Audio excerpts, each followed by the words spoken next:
अगली सुबह अनवी एक नई नवेली दुल्हन की तरह अपने पति अर्जुन के घर पहुंची थी। अर्जुन सुबह जिम से लौटकर सीधे किचन की ओर बढ़ा। किचन में कदम रखते ही अनवी ने एक गहरी सांस ली। उसके दिल में एक अजनबी घबराहट थी। उसे मालूम था कि अर्जुन आ चुका है और उसके कदम धीरे धीरे उसी की ओर बढ़ रहे हैं। उसकी धड़कनें तेज हो रही थी, मानो कोई शिकारी अपने शिकार के करीब आता जा रहा हो। उसने खुद को काम में व्यस्त दिखाने की कोशिश की ताकि वह अर्जुन को नजरअंदाज कर सके, मगर उसके चेहरे और हर हाव भाव से साफ झलक रहा था कि वह कितनी असहज है। वह फैन में अंडे तोड़ने लगी, लेकिन उसके हाथ हल्के से कांप रहे थे। तभी उसने अपने पीछे एक गर्म सांस महसूस की। अर्जुन चुपचाप आकर पीछे से उसे थाम लेता है। अनवी अचानक चौंक उठती है। उसके हाथ से स्टील का चम्मच जमीन पर गिरकर एक तेज आवाज करता है। उस पर अनवी के रोंगटे खड़े हो जाते हैं। उसके पूरे शरीर में एक अजीब सी सिरहन दौड़ गई। अर्जुन, आप ये क्या कर रहे हैं? अनवी ने गुस्से और घबराहट के मिले जुले भाव के साथ कहा और उसे धक्का देने की कोशिश की, मगर अर्जुन की पकड़ इतनी मजबूत थी कि वह चाहकर भी छूट नहीं सकी। अर्जुन ने अपने होंठ उसके कान के करीब लाए। उसकी गर्म सांसें अनवी की गर्दन पर पड़ रही थीं। क्या हुआ मिसेस राठौर, तुम मुझसे इतना डर क्यों रही हो? अर्जुन ने शरारती लहजे में कहा। उसकी आवाज में छेड़ने वाला अंदाज था जो अनवी को और बेचैन कर रहा था। अनवी को गुस्सा आ गया।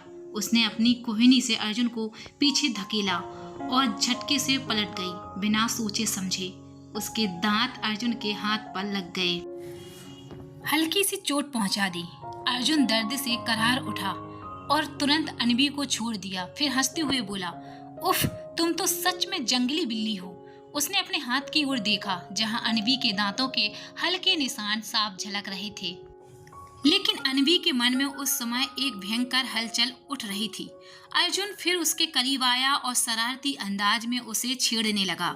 उसकी उंगलियां अनवी के बालों में धीरे धीरे उलझने लगी। अनवी का गुस्सा और बढ़ गया। उसे साफ महसूस हो रहा था कि अर्जुन उसकी परेशानी में ही मजा ले रहा है। तुम सच में सोचती हो कि मुझसे भाग पाओगी? अर्जुन ने धीमी आवाज में कहा। उसकी आंखों में एक अजीब सी चमक थी। अनवी ने झट से अपनी नजर झुका ली। उसे अर्जुन की आंखों में देखने की हिम्मत ही नहीं हुई।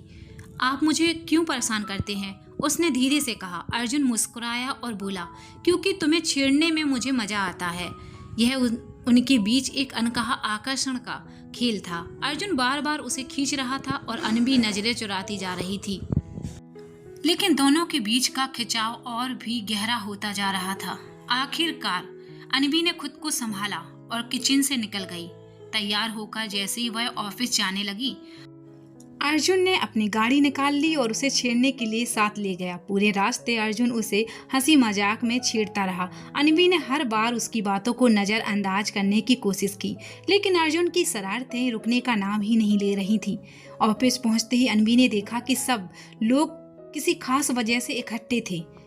उसका दिल जोर से धड़क उठा। उसे लगा कि शायद कुछ बड़ा होने वाला है। ऑफिस में कदम रखते ही अनवी ने महसूस किया कि सबकी नजरें उसी पर टिकी हुई हैं। उसके कर्मचारी उसे देखकर हैरान थे, क्योंकि आज वह सिंदूर और मंगलसूत्र पहने हुई थी। सबके चेहरों पर अविश्वास साफ झलक रहा था।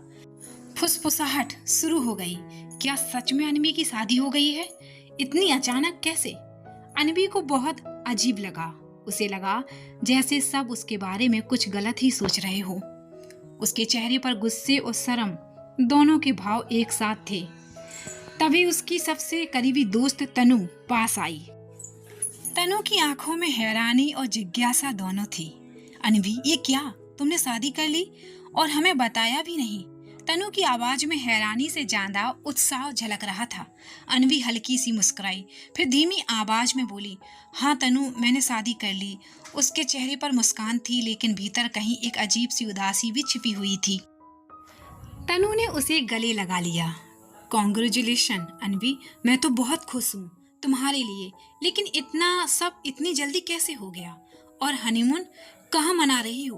तनु ने शरारती अंदाज में कहा। उसकी आंखों में चमक थी। अनवी चौंक गई। उसे लगा कि तनु मजाक कर रही है, मगर यह मजाक उसे अच्छा नहीं लगा। तनु, ये कैसी बातें कर रही हो?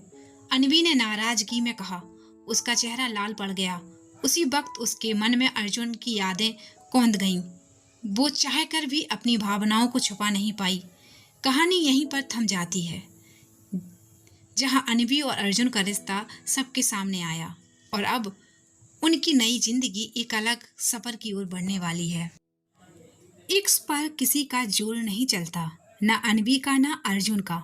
उनकी कहानी शुरू होती है तकरार से, छेड़छाड़ से और वहीं से जन्म लेता है एक अटूट आकर्षण।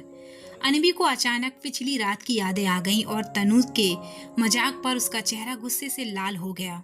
उसे लगा कि तनु की बातों से सब लोग उसके बारे में गलत राय बना लेंगे। अब उसे समाज की नजरों और सवालों का सामना करना होगा। यही सोचकर वह परेशान हो गई। तनु उससे हंसते मुस्कुराते सवाल कर रही थी, मगर अनवी का मन और भारी होता जा रहा था। वह यह नहीं जानती थी कि उसकी जिंदगी में अब एक और बड़ा तूफान दस्तक देने वाला है।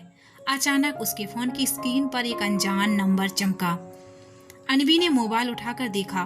वह नंबर उसने पहले कभी नहीं देखा था। उसने कॉल उठाने की बजाय तुरंत काट दिया। उसे लगा शायद कोई फ्रॉड कॉल है या गलत नंबर। वह दोबारा तनु से बात करने लगी, लेकिन अनवी को जरा भी अंदाजा नहीं था कि उसकी सारी बातचीत कोई और सुन रहा था। वह कोई आम श्रोता नहीं था। वह कबीर सिंघानिया का आदमी था, जिसे कबीर ने अर्जुन की शंका पर अनवी की गतिविधि पर नजर रखने भेजा था। कबीर का आदमी सब सुन रहा था और अब उसे साफ पता चल चुका था कि अनवी और अर्जुन ने शादी कर ली है। अचानक उस अनजान श्रोता ने कॉल काट दिया। एक ठंडी हवा सी चली, मानो आने वाले समय में अनवी की जिंदगी में एक बड़ा तूफान आने वाला हो।